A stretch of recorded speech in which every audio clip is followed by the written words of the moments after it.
लेकिन अगर हम विचार करेंगे तो हम लोग देखेंगे कि हम स्वदेशी को अपनी तरह अपने ऊपर पूरी तरह से लागू कर पाए, नहीं कर पाए। हमारे जनजीवन में ऐसी बहुत सी चीजें हैं जिनकी आवश्यकता हमको नहीं है, लेकिन हम उनका प्रयोग करके विश्व के और देश जो है, कुछ देश हमारे चूंकि व्यापारिक संधियों के कारण उनको व्यापार करने की छूट रहती है, लेकिन वह हमारे ऊपर संगीन भी ताने रहते हैं और उनको उत्पाद खरीद कर उनको मजबूत करने का काम करते हैं। ऐसी बहुत सी चीजें हैं। हम सुबह सबसे पहले उठते हैं, मंजन का प्रयोग करते हैं। हम देखते हैं कि हमारे बाथरूम में जो मंजन रखा है वो मंजन भी विदेशी होता है। हम उसके बाद जब स्नान करते हैं तो स्नान जब करते हैं तो देखते हैं कि जो हम साबुन प्रयोग कर रहे हैं वह साबुन भी विदेशी होता है। हम चाय और जहां तक कि रोजमर्रा की छोटी से छोटी चीजें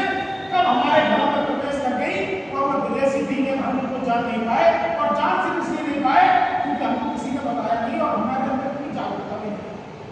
राष्ट्रीय स्वयंसेवक संघ निरंतर उसका तो एक अनुशासित संगठन भी है स्वदेशी जागरण मंच के अंतर्गत, और वह अनवरत काम भी करता है और पूरे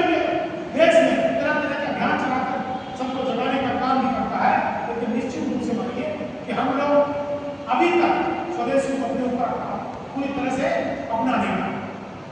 हम जो पेय पदार्थ यूज करते हैं, हमने देखा होगा कि थोड़ी सी प्यास लगती है तो दुकान पर जाते हैं, 20 रुपए देते हैं, वो हमको ठंडे के रूप में जो हमको देता है वह बाबा रामदेव कहते थे कि टॉयलेट क्लीनर है, और जब वास्तव में उसका प्रयोग करते हैं किसी भी मार्बल पर अगर हम उसको डालेंगे तो निश्चित रूप से उसको सफाई कर देगा, और हम उससे अपने आप को लेट कर लेते हैं कि वो पत्थर चमका सकता है तो हमारे पेट में आंतों को भी वो साफ कर देगा, इसलिए हम उसको ग्रहण कर लेते हैं, जबकि उसका हमारे जीवन पर कितना प्रभाव होता है। हम लोग बहुत से लोग डायबिटिक भी हो जाते हैं कभी कभी, और जो लोग डायबिटिक है वो जानते होंगे कि सबसे ज्यादा नुकसान करने वाली चीज है कोल्ड ड्रिंक।